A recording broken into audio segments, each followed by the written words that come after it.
The evening air was thick with unspoken words, like the scent of freshly cut grass mixed with the sweetness of the garden roses.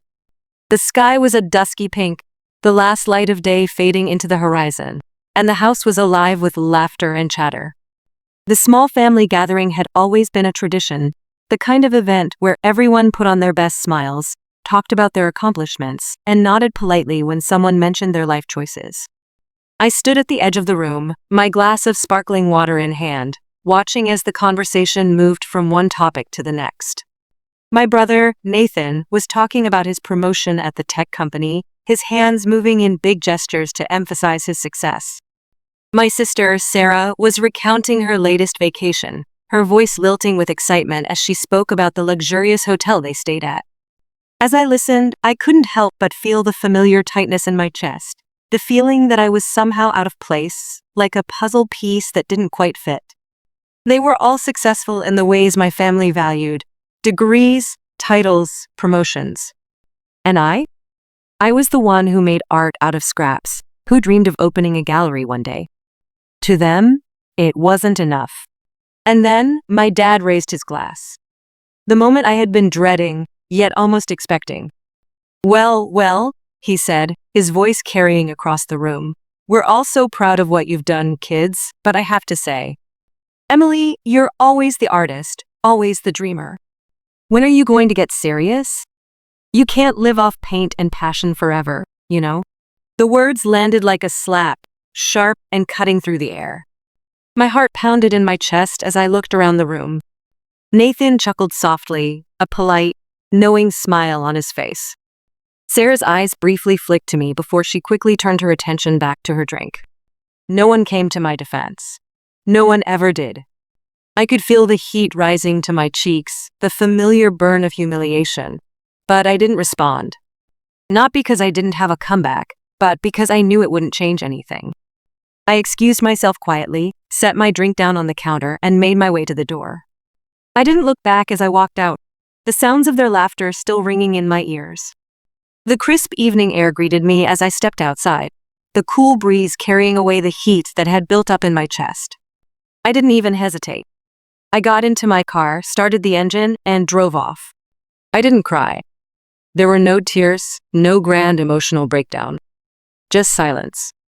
And as I drove away, I realized something I had known for a while but had never fully accepted. I wasn't going to earn their approval. I wasn't going to fit into their idea of what success was. I couldn't. That night, I made a decision. I wasn't going to let their expectations define me anymore. The next few months were a blur of change. I focused on my work, really focused. I threw myself into creating, into building my own path. My art was no longer something I did on the side. It was the center of my life, the thing that brought me joy. Slowly, my small gallery exhibitions gained traction. I started getting commissions, first from local businesses, then from private clients. For the first time in a long time, I felt like I was finally living authentically. It wasn't easy. The pressure from my family never really went away. Every now and then, I'd get a text from my mom or Sarah asking how my art projects were going. But it didn't bother me anymore. I was no longer seeking their validation. But it wasn't until my gallery opening that I truly realized how far I'd come. The night was filled with familiar faces, friends, clients, fellow artists, but also new ones. People who saw me for who I was, not who they thought I should be. That night, I stood at the center of the gallery, surrounded by the artwork I had poured my heart into, and I realized something. I didn't need them to validate me. I had built something on my own, something that was real and meaningful. I had carved out my own space in the world. As I glanced around the room, my eyes landed on the door. I saw my father standing there, his expression unreadable. He was holding a glass of wine, his posture stiff, as if he didn't quite know how to be here. How to exist in this space I had created without him. But I didn't rush to him. I didn't feel the need to explain myself or prove anything. Instead, I smiled to myself and turned away, allowing myself to feel the full weight of the success I had earned, not from them, but from my own hard work. The weeks following my gallery opening felt like a quiet revolution. I didn't expect the world to change overnight, but something within me had shifted. For the first time in years, I stopped questioning myself. I stopped asking if I was good enough, if my choices were acceptable, or if I had chosen the right path. I had stopped worrying about their opinions. But that didn't mean the echoes of my family's disapproval were gone. They lingered like faint background noise, just loud enough to remind me they were still there, still waiting for me to falter, to fall back into the mold they had carved for me. I had always believed that if I worked hard enough, if I proved myself enough, I could change their minds. I'd spent years trying to fit in, trying to adapt to their version of success. But I was learning the hard truth. They didn't want me to succeed on my terms. They wanted me to succeed on theirs.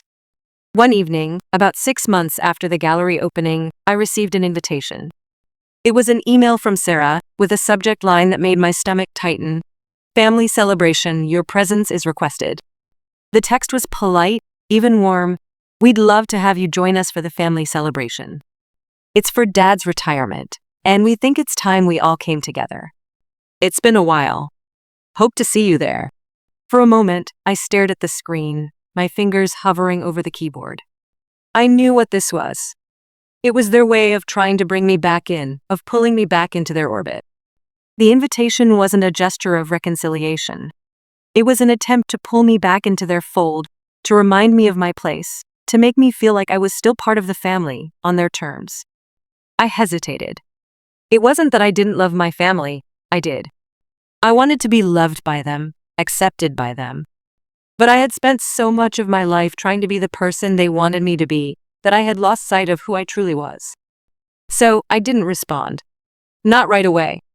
I took my time, considered it carefully.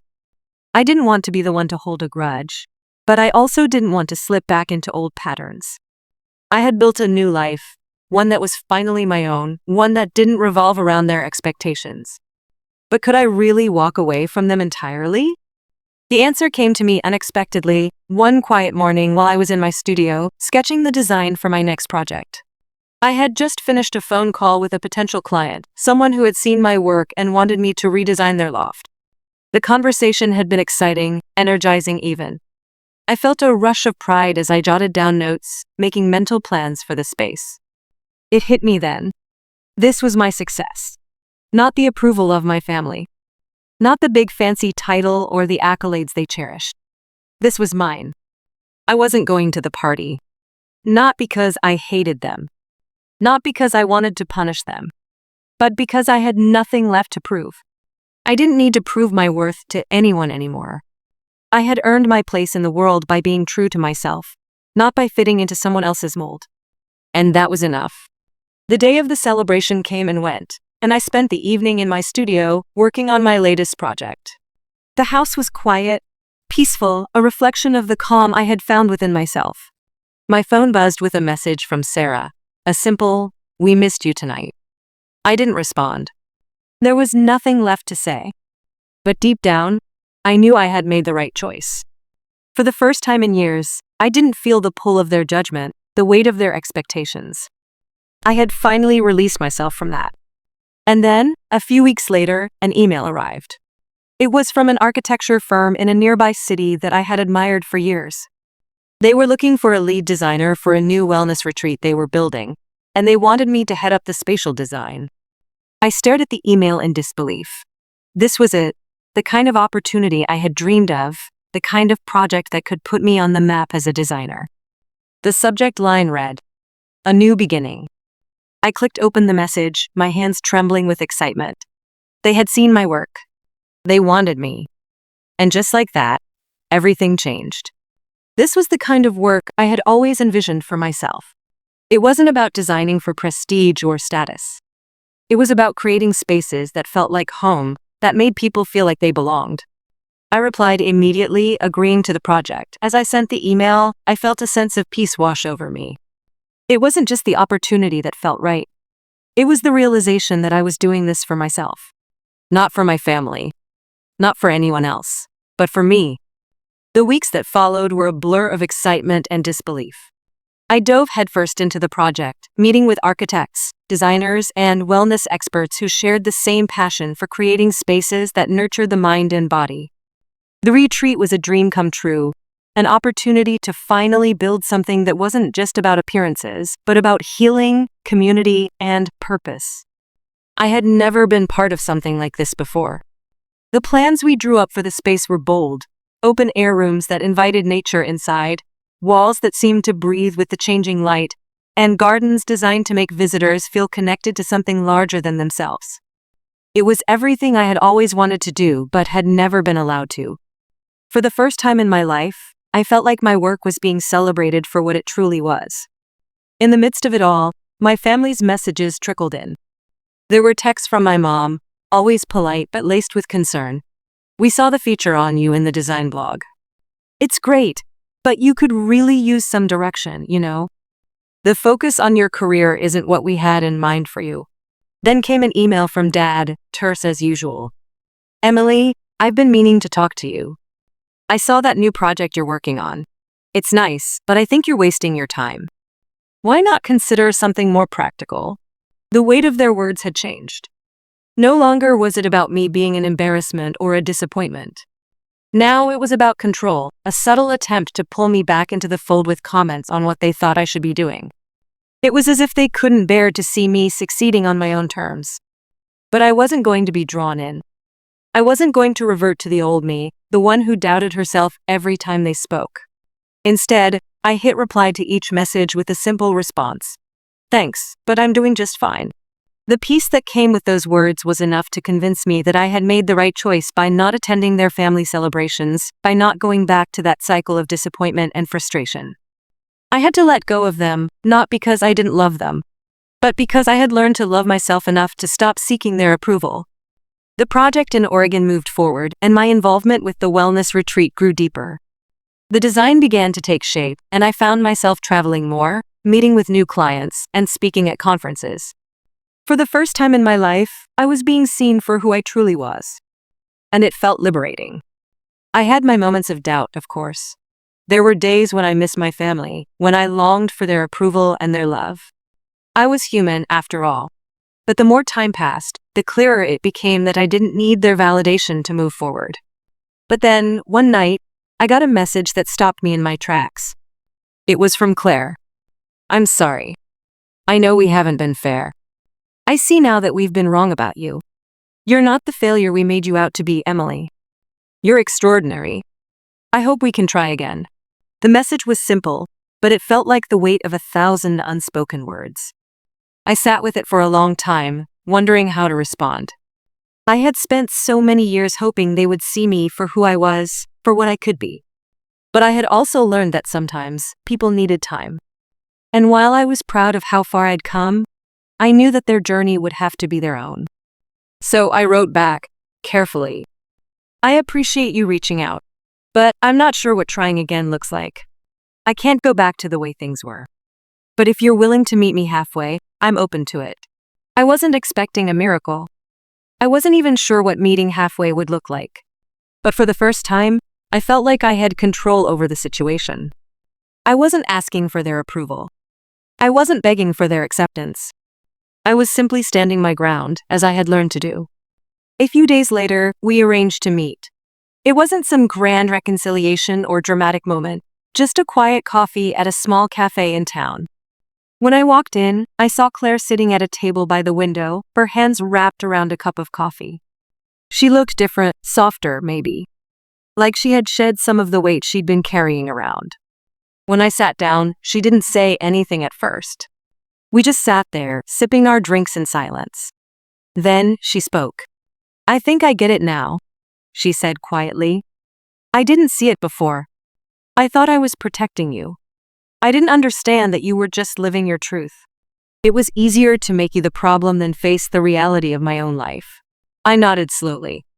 "I get it now too," I said. "But I can't keep shrinking myself to fit into a mold that doesn't fit." She smiled, a small, genuine smile. "I don't want you to shrink. I want to see you, really see you." We talked for a while longer, not about the past, not about all the things that had happened, but about what was possible going forward. There were no promises, no declarations. But there was an understanding, a quiet recognition that things didn't have to stay the way they were. It wasn't perfect. It wasn't a fairy tale. but for the first time in years, it felt like the beginning of something new. In the weeks following my conversation with Claire, the dynamics in my life slowly began to change. It wasn't immediate, and it wasn't without its complications, but the seeds of something new were being planted. Claire reached out more often, texting to check in, inviting me to smaller gatherings, things that didn't feel like grand family spectacles, but moments of genuine connection. It wasn't about me fitting into their idea of success. It was about us learning to respect each other's choices. But even with this new understanding, I still wasn't sure where I stood with the rest of the family, especially my dad. His messages remained distant, cold even, as though he was still trying to figure out where he fit in this new version of me that he couldn't control. It stung at times, especially when I thought of all the years I had spent trying to meet his expectations. But I couldn't go back. I couldn't keep shrinking to make him comfortable. One day, I received a call from an unfamiliar number. I almost didn't pick up, but something inside me told me to answer. When I did, I was met with a voice I hadn't heard in over a year. "Emily?" "It's Dad." My stomach dropped at the sound of his voice, but I tried to keep my composure. "Hey, Dad. What's going on?" I saw your latest project," he said, his voice unsure. "The retreat. The one in Oregon." I wasn't sure how to respond. My immediate instinct was to bristle, to retreat into the defensiveness I had carried for so long. But I stopped myself. This was a moment. A rare one. And it was my choice how to respond. "Yeah, it's been a big project," I said, keeping my tone neutral. "It's a wellness retreat. We're building it from the ground up." There was a long pause on the other end of the line. Then, "It's impressive. I didn't know you had it in you." I swallowed hard. The words stung, but I didn't let them show. "I've always had it in me. You just never saw it." There was another pause. It wasn't awkward, but it was heavy with everything that had been unsaid for so long. "I'm proud of you, Emily," he said, his voice softer now, almost tentative. "I don't know if I've ever told you that. But I am." I could feel the tension in my body start to ease, though it didn't feel like a resolution. It didn't feel like everything was magically fixed. But it was a start. I had to let go of the expectation that my father's approval would ever come easily or at all. Instead, I accepted this small offering. It was the first step toward healing, for both of us. "I appreciate that, Dad," I said, my voice steady. "And I've got a long way to go. But I'm doing it on my own now." He didn't respond to that, and I didn't need him to. His silence spoke volumes. The next few days were a quiet kind of peace. No big declarations. No dramatic reunions. Just a sense of acceptance, of where I was, of where my family was, and of the fact that we were all changing, slowly, in our own ways.